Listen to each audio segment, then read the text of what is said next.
I believe that the speech tomorrow from President Joe Biden is going to be the most important speech of his presidency. If you look at the history of presidents, national tragedies are significant in terms of how they speak to the country. You think about President Reagan speaking to the nation after the Challenger disaster.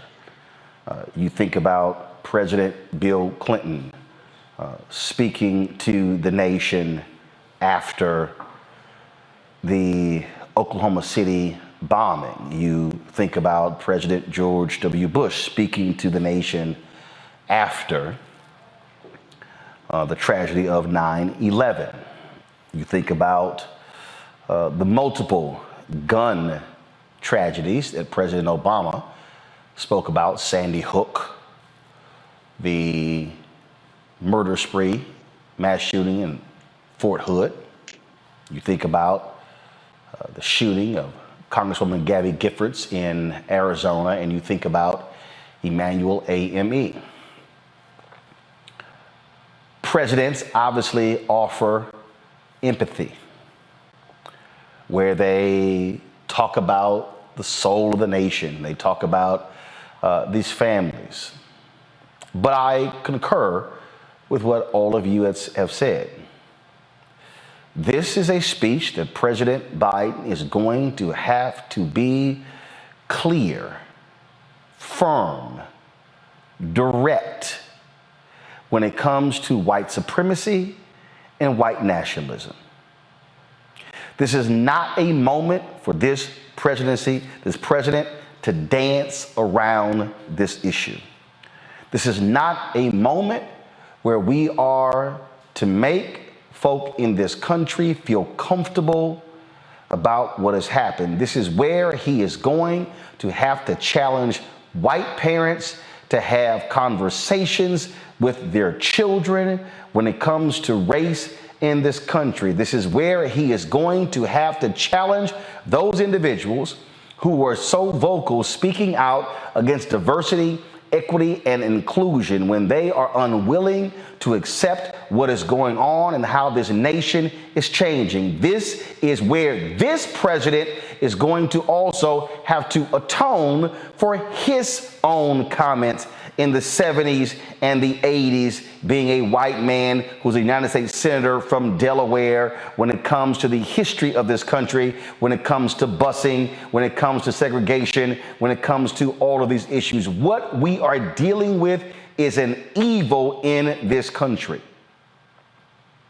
And there are going to be those who are going to say that the president in this moment cannot get political. They're going to say what they said at the funeral of Senator Paul Wellstone, who died in a plane crash, when they said that there were too many people who were speaking politically at his funeral, which makes no sense whatsoever, because the reality is he was a liberal senator from Minnesota. This is where this president is going to have to draw a line and say, we cannot have individuals in power in the United States House and the United States Senate come January, individuals in power in governor's mansions and state houses, if they are going to embrace the same rhetoric as this white domestic terrorist. He is going to have to call it white domestic terrorism.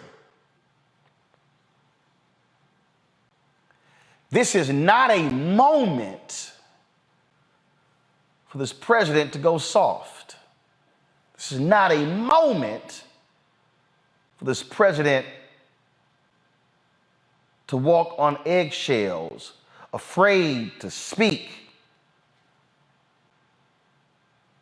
and having independents listen and Republicans out of fear of how they are going to vote. No, this president is going to have to speak directly to the people who were shot and killed in that store, the very same people who risked their lives to go to the polls to elect him in 2020. What he is going to have to understand is that when you see the faces of the 10 people gunned down by this white domestic terrorist, these are the same people that he and his party are going to have to depend on to win in November. Now is not the time for weak, meek, soft, impotent leadership. Now is the time for this president to make clear that America is not returning to the nation that it has always been. This is not going to be a nation that is run and decided by white folks for white folks. He is going to have to make clear that day is gone. The browning of America is real. And whether white folks like it or not, this is the future of this country, and they had better fully accept it. And he is going to have to challenge those in power to have the guts to follow his lead. The president and his party and his administration are going to be judged by voters based upon what he says tomorrow. Now is not the time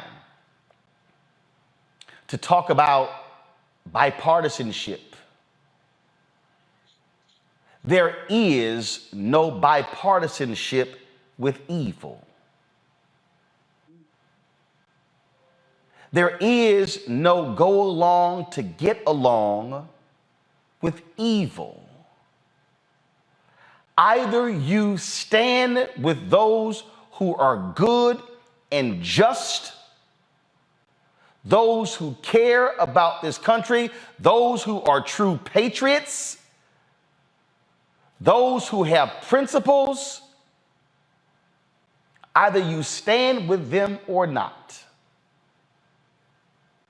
And so if you're going to have political leaders silent and white conservative evangelicals silent, if you're going to have white conservative media silent and devoting 4 seconds is silence, well, then you've got to have a president who is willing to stand up and call it what it is. Say what you want to say about President Lyndon Baines Johnson, but he stood in the well of the House and made clear that America was going to have to pass a Voting Rights Act, a Civil Rights Act, and the Fair Housing Act. Even with his history, he understood it was time. President Joe Biden, you ran against a racist. You ran against someone who endorsed and accepted people like this killer. You are going to have to say to the nation, there is no more coddling of these individuals. You must say that you're going to direct your FBI and the Department of Justice to root out white supremacy at every corner in this country. President Biden, tomorrow you need to put the fear of God into every single one of these individuals who dares to try another one of these acts in the future. Your presidency hinges on what you say tomorrow. And I pray that you are willing to be as firm and as direct as possible, because now is not the time for weak leadership. That is what the nation needs to hear and see tomorrow. And if not, I pity what happens to you and your party, because you cannot continue to ask us to stand with folks who are unwilling to be engaged in the battle with us. I'll see you tomorrow on Roland Martin Unfiltered on the Black Star Network.